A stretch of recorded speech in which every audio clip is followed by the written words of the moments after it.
Shalom. Dan puji Tuhan, Bapak Ibu kekasih di dalam Tuhan kita Yesus Kristus, percaya bahwa ketika kita menoleh kiri dan kanan ke depan, yakin bahwa ada orang di samping kiri kanan, sehingga tidak akan membuat kita beribadah kenapa cuma begini, tapi kita percaya bahwa Tuhan ada bersama-sama dengan kita. Dan pada pagi hari ini saya coba untuk menyajikan kebenaran firman dengan topik hidup dalam perkenanan Tuhan. Bapak Ibu boleh katakan topiknya hidup dalam perkenanan Tuhan. Katakan hidup dalam perkenanan Tuhan. Bapak Ibu, mari kita coba melihat ke pribadi kita masing-masing. Hal-hal apa sih kita kadang-kala dalam perjalanan kita di tengah mengiring Tuhan menempuh banyak kekecewaan, menempuh perjalanan yang sulit. Dan kadang-kala kita berpikir, Tuhan kok tak adil, Tuhan kok tak betul. Nah di sini kita kembali melihat jauh ke dalam. Siapa yang baik, siapa yang tidak baik, siapa yang buruk, dan siapa yang sangat baik. Allah tidak pernah merancangkan dalam kehidupan kita sesuatu yang kita tidak inginkan. Amin. Tetapi Allah merancangkan supaya ketika kita ada di sini damai sejahtera, bagaikan air sejuk menyiram kita, sehingga walaupun tantangan begitu panas, cobaan begitu panas, tetapi damai sejahtera Allah menyirami di hati kita. Dia menyejukkan kita, Dia membuat kita tenang, Dia membuat segala sesuatu di depan kita semua terhapus. Karena Dia rindu supaya kita sebagai anak-anak Tuhan menatap Dia sebagai Bapa. Amin. Hidup dalam perkenanan Tuhan. Saya ambil dalam satu ayat firman Tuhan di dalam Mazmur pasal 51. Mazmur 51 ayat yang ke-8. Mazmur 51 ayat yang ke-8.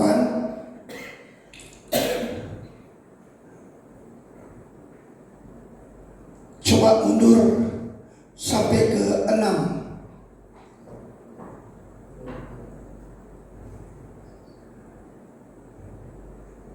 Iya. Oke, mari kita baca sama-sama. Kita lihat, Bapak Ibu, kalau engkau berkenan akan kebenaran dalam batin, dan dengan diam-diam engkau memberitahukan hikmah padaku. Sekali lagi, 2, 3. Sesungguhnya engkau berkenan akan kebenaran dalam batin, dan dengan diam-diam engkau memberitahukan hikmah kepadaku. Amin.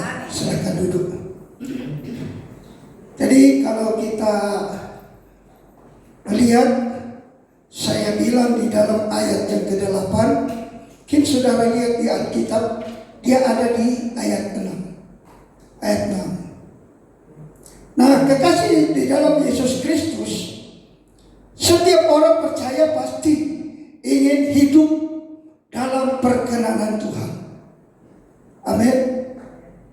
Semua saya pastikan kita rindu, kita hidup di dalam perkenanannya Tuhan. Kita bisa melihat teladan dari tokoh-tokoh Alkitab seperti Daniel, Yusuf, Esther, Daud, hingga Abraham. Apa yang membuat mereka berkenan di hati Tuhan? Bukan karena karena mereka pintar, bukan pula karena mereka orang yang hebat, orang yang kaya, orang yang rajin.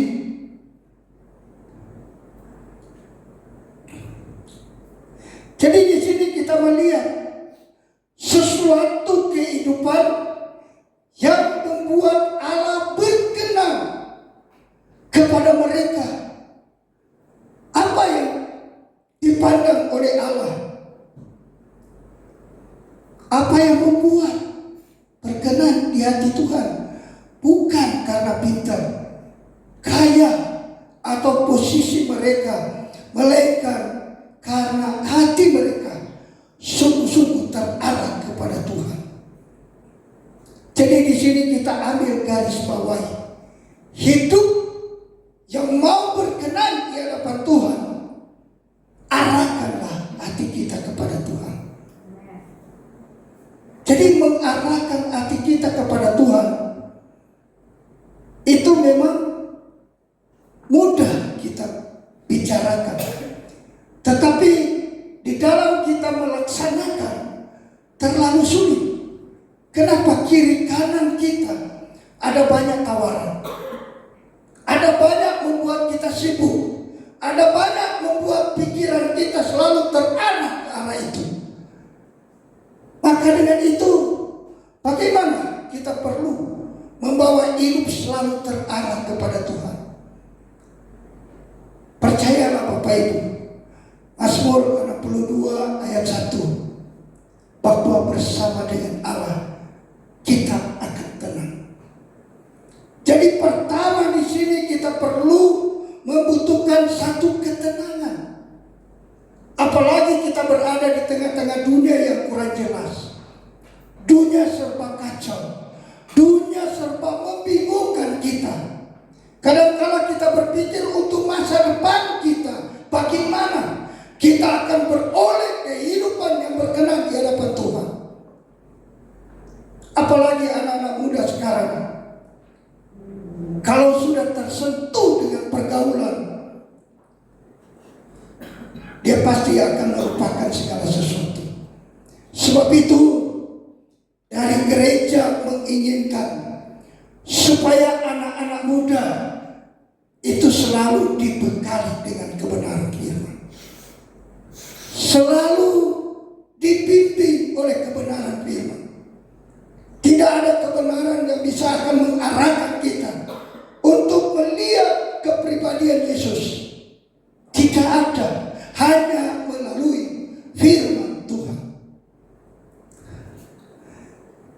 Kekasih dalam Yesus Kristus, di sini sungguh-sungguh terarah kepada Tuhan.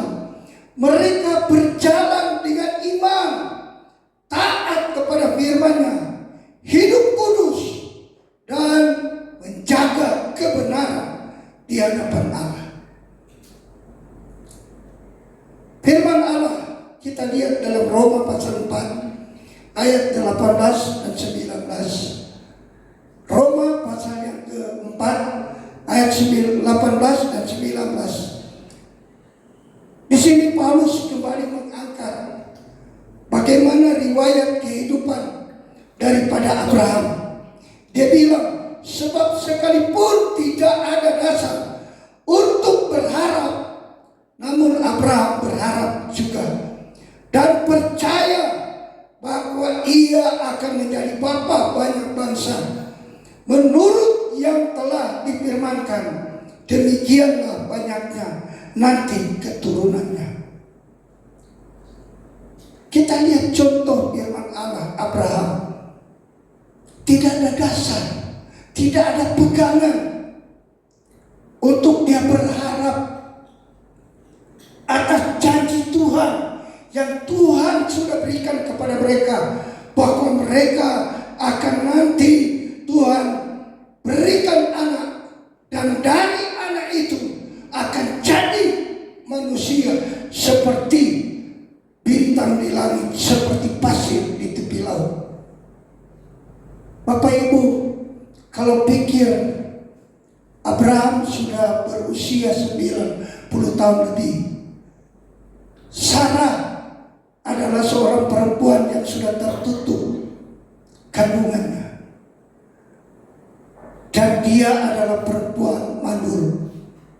Apa yang mau diharapkan? Abraham sudah tua, Sarah sudah tidak bisa melahirkan. Di logika, bahkan pun para medis, mereka mulai berkata, "Anda mungkin, tidak mungkin." Tetapi di sini kita lihat bahwa Abraham tidak putus berharap. Abraham tidak putus berharap. Mungkin mata jasmaninya melihat ke depan, nggak ada apa-apa. Di depan kosong, di depan hampa. Oh, janji Tuhan nggak mungkin. Tetapi dia buka mata rohaninya, dia buka selebar-lebarnya. Dia melihat janji Allah itu, bahwa Allah berjanji ya di atas yang ya, tidak di atas yang tidak. Maka pada ketika itu Abraham dan Sarah sepertinya tertidur dalam mimpi. Tiba-tiba mereka menemui apa yang dijanjikan oleh Tuhan. Dan pada akhirnya daripada Ishak itu muncul janji Tuhan. Bapak Ibu, apa yang kita khawatirkan di hari-hari ini? Apa yang kadang-kala mencemaskan kita, mengecewakan kita di hari-hari ini? Sama menyampaikan firman Allah ini, mari kita ambil konteks dari Abraham, bahwa Abraham itu tidak lebih dari kita. Abraham itu sama seperti kita. Tetapi pergumulan Abraham itu, dia terus memandang kepada Sang Pencipta. Dia terus bergumul karena dia percaya bahwa Allah sanggup melakukan perkara yang ajaib. Mari jangan kita khawatir. Mungkin orang berkata, "Sebrur, masa depanmu suram. Melihat pun perlakuanmu, perlakuan waduh nak pantas." Manusia bisa berkata demikian. Tetapi percaya, ketika engkau menaruh harap sungguh kepada Yesus, maka pengharapanmu tidak akan dipermalukan. Amin. Yakin Bapak Ibu, gereja berbicara supaya orang percaya di hari-hari ini, sekalipun menghadapi dunia yang kurang jelas, dunia yang sekarang akan mengancam kita, tetapi mari berharap terus kepada Yesus. Dia akan memberikan kekuatan bagi kita. Perkenanan Tuhan tidak tergantung pada keadaan, melainkan pada hati yang tetap percaya dan setia kepadanya. Saudara percaya? Perkenanan Tuhan tidak tergantung pada keadaan kita. Hidup kita entah diberkati, entah memiliki sesuatu yang mewah, itu bukan hal yang membuat Tuhan itu berkenan kepada kita. Karena Allah tidak pernah melihat pada perkara-perkara itu. Ketika Allah melihat kita, Dia bukan melihat pada lembaga kita, bukan melihat karena kita ganteng, bagus, badan tegar, karena kita cantik. Tidak. Tetapi Dia mau mendapatkan hati kita yang tulus. Adakah kita tulus, ikhlas mengiring Tuhan? Adakah kita tulus hati kita? Jadi kita anak rohani, anak Tuhan. Jangan cuma hari Minggu kita anak Tuhan. Hari Senin, Selasa, Rabu, Kamis, Jumat, Sabtu, oh anak papa, anak mama. Nanti hari Minggu kita anak Tuhan. Hari Minggu kita mau gereja. Kita adalah anak Allah. Allah tinggal di gereja Senin sampai Sabtu gimana? Nah mari firman Allah mengajak kepada kita supaya hidup kita berkenan kepada Tuhan. Ciptakanlah sesuatu yang baru dalam hidup kita. Biar hidup kita dari hati kita selalu berkenan kepada Tuhan. Satu pertanyaan, lalu apa saja tanda-tanda orang yang hidup dalam perkenanan Tuhan? Ini akan terus menyentuh kita. Lalu apa saja ciri-ciri orang yang hidup dalam perkenanan Tuhan? Bagian pertama, saya ingin menyampaikan iman. Adakah iman bagi Bapak Ibu?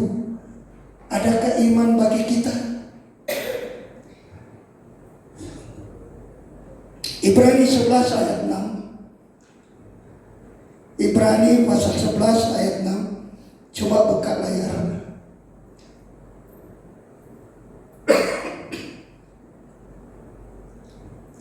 Mari kita baca sama-sama. 2, 3.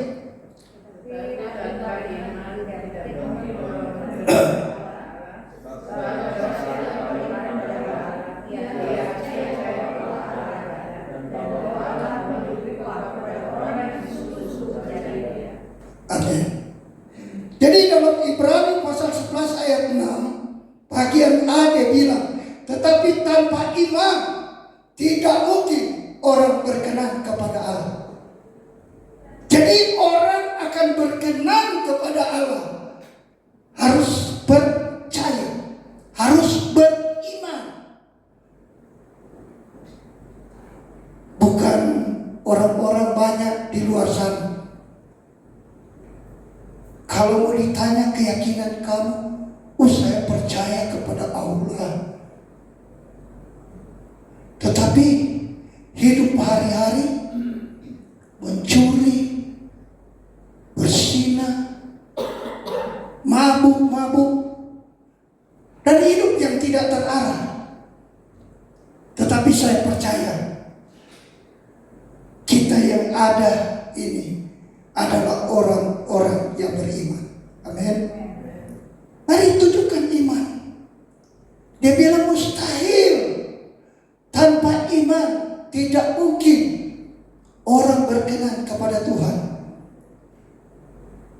Jadi kekasih dalam Yesus Kristus yang Tuhan katakan pasti benar, meskipun kenyataan belum terlihat. Iman membuat kita tidak menyerah menghadapi situasi sulit, sebab kita tahu Tuhan selalu pegang janjinya. Kita berjalan belajar dari Abraham ketika ia berani memutuskan untuk pergi meninggalkan tempat yang disebut meninggalkan tanah kelahirannya menuju tempat yang disebut tanah perjanjian. Nah di sini kita lihat, kita mau belajar bagaimana Abraham dalam Kejadian pasal 12. Pada ketika Tuhan panggil dia keluar dari Urs Kadim, keluar dari kaum keluarganya, keluar dari negerinya, dia siap. Tapi waktu itu panggilan Tuhan menyuruh dia pergi, dia tidak tahu mau kemana.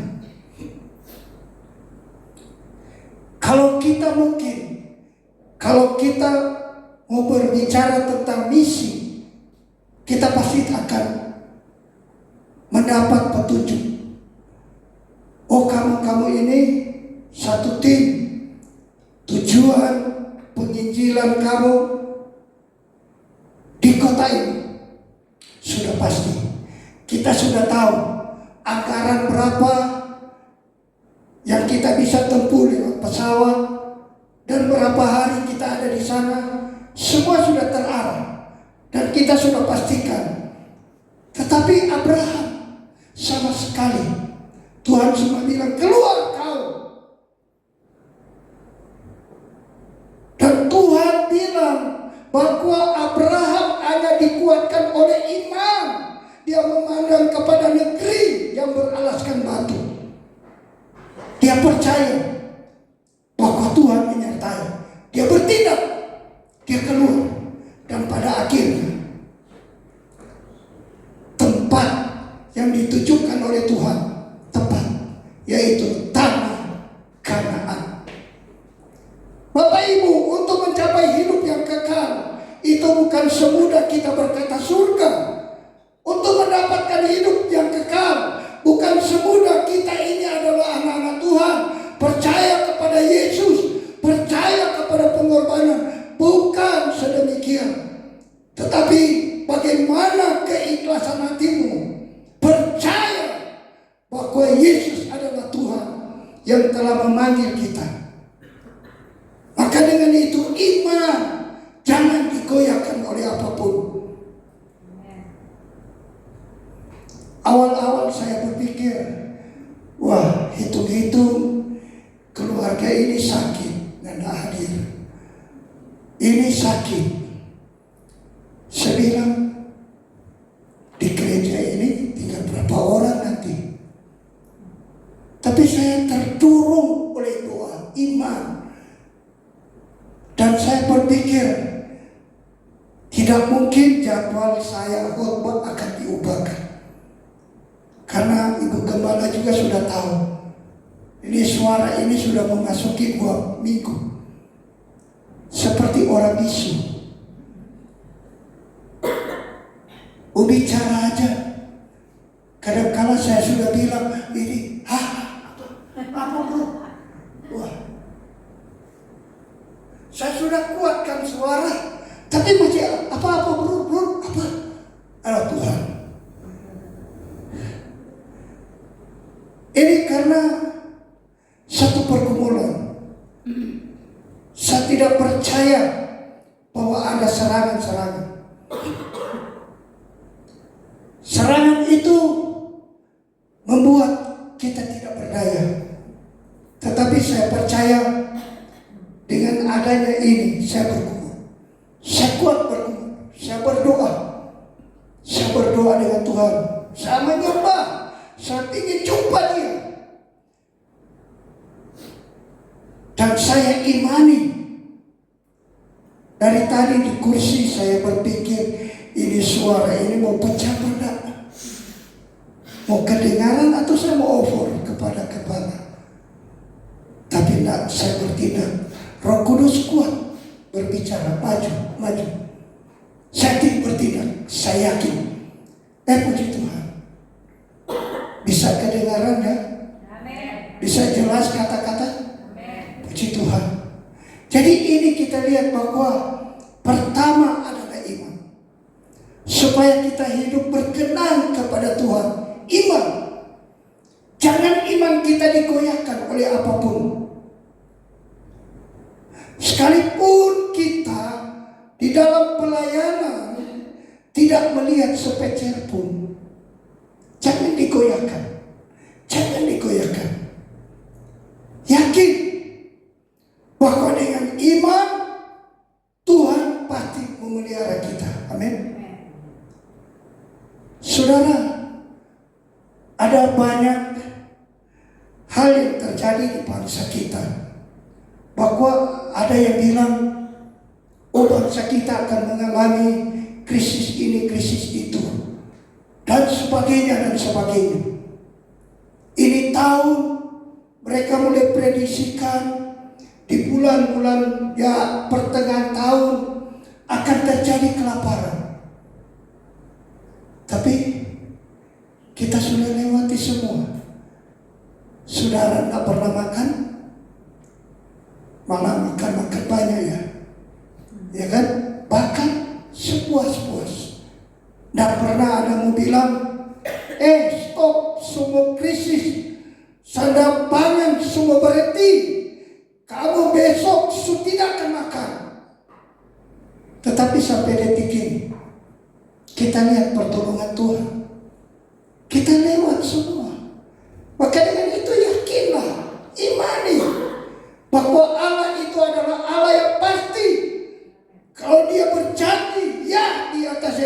tidak? Di atas ya, dia pasti. Karena difirmankan orang mengandalkan Tuhan dan menaruh harap kepada Tuhan, hidup diberkati. Saudara diberkati? Itu karena iman. Baru yang kedua, untuk hidup dalam perkenanan Tuhan, ketaatan. Ketaatan. Coba colek sebelah, taat. Katakan kamu harus taat. Yohanes 14 ayat 21. Yohanes 14 ayat 21. Dia bilang begini, barang siapa memegang perintahku dan melakukannya, dialah yang mengasihi aku. Sekali lagi saya bacakan, barang siapa memegang perintahku dan melakukannya, dialah yang mengasihi aku. Ini ada sebuah ketaatan. Pada ketika kita mendengar perintah, mendengar suara Allah, ada satu perintah dalam hidup kita. Kita harus jalani, kita harus taati. Ketaatan bukan sekadar melakukan aturan, tetapi wujud kasih kita kepada Tuhan. Orang yang taat akan mengalami pernyataan Tuhan secara pribadi. Namun ketaatan bukan hasil usaha sendiri, melainkan buah dari hidup yang melekat kepada Kristus. Haleluya. Saudaramu melekat kepada Kristus? Lagu pujian tadi, ku terhubung. Sudah pastikah saudara terhubung dengan Tuhan? Ada amin? Yakinkah bahwa saudara setiap saat terhubung dengan Tuhan? Firman itu adalah dasar hidup kita. Allah berdaulat. Jadi itu kedaulatan Allah. Tidak ada orang yang bisa membatasi. Sekalipun orang sering menghakimi engkau, berkata, lu tidak masuk surga, lu begini, lu begitu dan sebagainya. Tetapi kedaulatan Allah, Allah terus melihat hati. Dan dari hati engkau dibenarkan. Karena dia melihat ketaatanmu, kesetiaanmu. Jadi kekasih dalam Yesus Kristus, ketaatan ini bukan hasil upaya dari kemampuan manusiawi kita, melainkan buah dari kesetiaan kita tinggal di dalam Dia, membangun hubungan persahabatan yang mendalam dengan Tuhan, seperti ranting yang melekat pada pokok anggur.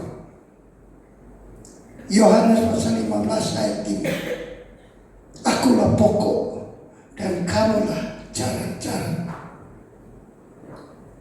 Jadi kalau carang-carang tidak terhubung, carang-carang tidak terkoneksi dengan pokok, sudah pasti carang itu akan kering.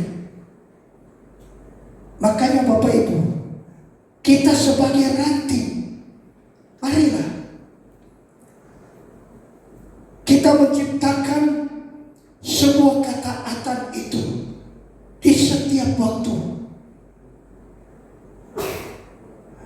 Mungkin kadang-kala kita lebih setia berdoa di saat kita makan daripada kita berdoa untuk menikmati keindahan dengan Tuhan, keintiman dengan Tuhan.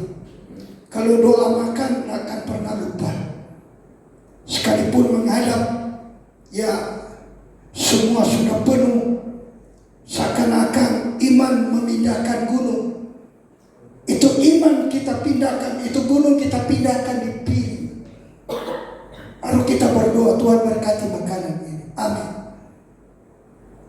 Tapi kita mau katakan itu ketaatan. Mari kita ciptakan terus menerus. Di waktu petang, di waktu pagi, biar ada korban. Korban pagi, korban petang. Korban itu adalah darah. Pengorbanan adalah pengampunan. Biar ada pengampunan di waktu pagi. Di waktu sore ada pengampunan. Itu doa menciptakan bahwa kita terhubung dengan Tuhan. Baru bagian yang ketiga. Bagian yang ketiga berbicara tentang kekudusan. Kekudusan. Untuk hidup dalam perkenanan Tuhan, kita harus hidup kudus. Amin. Dalam Imamat pasal 19 ayat 2, Imamat 19 ayat 2 berbicara kepada segenap jemaat Israel dan katakan kepada mereka, kuduslah kamu, sebab aku Tuhan Allahmu kudus. Haleluya. Saudara mau hidup kudus? Di saat engkau masih sendirian, jaga kekudusan. Di saat kau sudah berumah tangga, jaga kekudusan rumah tangga. Jika engkau berkata bahwa engkau adalah anak Allah, anak Tuhan, jagalah kekudusan. Baik dalam perkataan, pertuturanmu, baik di saat kau melihat. Mungkin ada orang yang sedang menguji engkau, sejauh mana hatimu taat kepada Tuhan, sejauh mana hatimu hidup kudus kepada Tuhan. Mungkin di saat engkau bertamu, tuan rumah melemparkan ya kalung emas, menguji engkau apakah engkau benar takut akan Tuhan atau tidak. Tapi kebanyakan yang saya melihat orang yang hidup tidak jujur, sekalipun dia adalah anak Tuhan. Hari lepas hari gereja, tidaklah hari tanpa doa, berdoa dan berdoa, tetapi kena cobaan, dia bilang kesempatan. Haleluya. Ini harus jaga. Makanya kekudusan ini penting sekali dalam kehidupan kita. Bapak Ibu, coba kita lihat di dalam firman Tuhan, di dalam Kidung Agung pasal 2 ayat 2. Kidung Agung pasal 2 ayat yang kedua, kita coba lihat di sini. Apa perkataannya? Oke, kita boleh baca bersama-sama. 2, 3.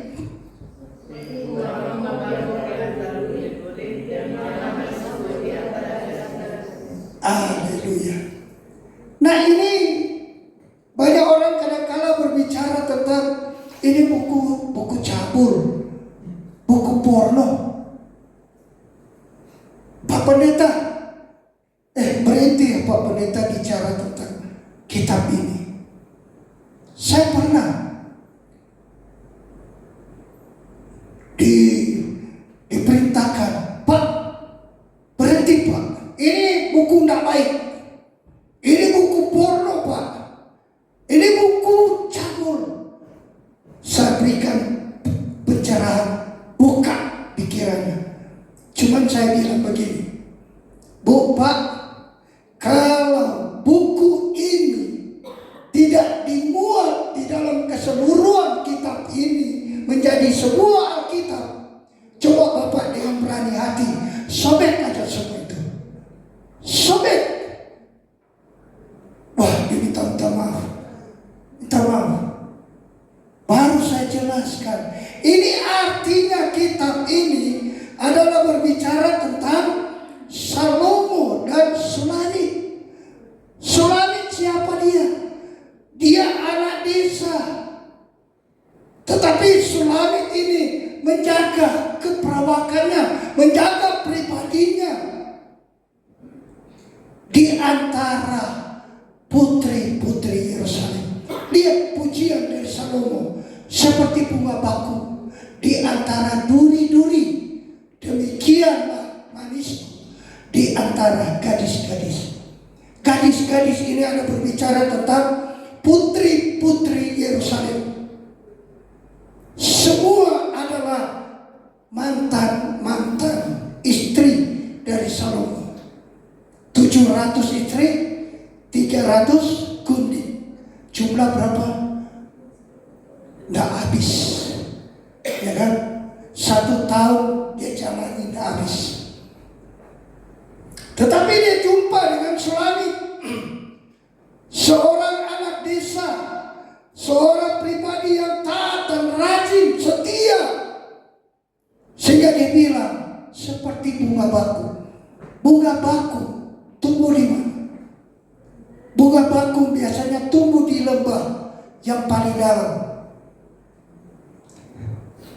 Jadi nampak di sini kehidupan daripada Sulamit. Dia hidup selalu merendahkan diri. Dia tidak sebaya dengan putri-putri Yerusalem, dengan gadis-gadis Yerusalem. Dia nggak ada apa-apanya, tetapi dia merendahkan hati. Dan bunga bakung, walaupun di tengah-tengah duri, dia selalu menumbuhkan bunga yang berwarna putih. Betul tidak? Bunga bakung, walaupun di antara duri-duri, dia tumbuh mengeluarkan bunganya putih. Jadi ini adalah berbicara satu pujian Tuhan Yesus kepada kita sebagai gereja Tuhan. Bila kita terus menjaga kekudusan, kita ini adalah Sulamit akhir zaman. Walaupun engkau ada di tengah-tengah orang dan duri, engkau ada di tengah-tengah orang fasik dan orang berdosa, tetapi engkau selalu tumbuh kudus di hadapan Tuhan. Ini yang Tuhan inginkan, biar kita tumbuh kudus di hadapan Tuhan. Sebab ada firman Tuhan yang berkata dalam 1 Petrus 1 ayat 15 dan 16. Tetapi hendaklah kamu menjadi kudus di dalam seluruh hidup, sama seperti Dia yang kudus, yang telah memanggil kamu. Sebab ada tertulis, kuduslah kamu, sebab aku kudus. Penting bagi kita untuk menjaga kekudusan. Jaga kekudusan pribadi kita sebagai anak muda, baik dia cewek maupun cowok. Jaga kekudusan. Jangan kita jual murah di luar sana. Hargai panggilan Tuhan dalam hidup kita. Hidup kudus itu terlalu mahal. Makanya jika kita rindu hidup kita berkenan kepada Tuhan, mari jaga kekudusan. Baru bagian yang keempat, hidup dalam perkenanan Tuhan. Kita harus memiliki kebenaran dalam batin, dan dengan diam-diam engkau memberitahukan hikmat kepadamu. Tuhan melihat hati, bukan penampilan luar. Hidup dalam kebenaran artinya menjaga hati nurani tetap murni. Kami kembali lagi ya. Tuhan melihat hati, bukan penampilan luar. Hidup dalam kebenaran artinya menjaga hati nurani tetap murni. Amin. Menjaga hati nuranimu supaya tetap murni, sehingga tidak ada lagu bilang apa, lagu bolak-balik, apa, jangan hidup putar balik, jangan hidup suka berbohong, jangan hidup suka berdusta. Jadi jaga itu kemurnian hati. baik engkau sebagai pacar cewek, baik kau sebagai pacar cowok, jaga itu kemurnian hati. Jangan karena dia cantik, oh cowok gombal-gombal aja, yang penting dia ikut-ikuti. Jangan, serius-serius saja, karena menjaga Tuhan yang ada di hidup kita. Jadi sekali lagi, bahwa menjaga kemurnian hati, hidup jujur dan setia pada firman Tuhan. Orang yang hidup dalam kebenaran akan diperhatikan Tuhan secara khusus. Doanya penuh kuasa dan telinga Tuhan selalu terbuka mendengar suaranya. Dan ini saya pastikan, kalau orang hidup di dalam kebenaran, maka ada perhatian Tuhan yang begitu dalam. Kita tidak perlu meragukan.